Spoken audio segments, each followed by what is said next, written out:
பிரியாத நிலை கொடு,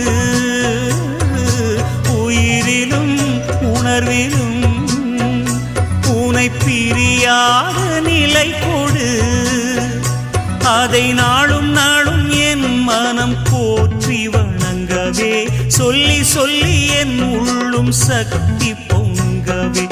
உனை பார்த்த நேரத்திலே பாசம் பிறக்குதே,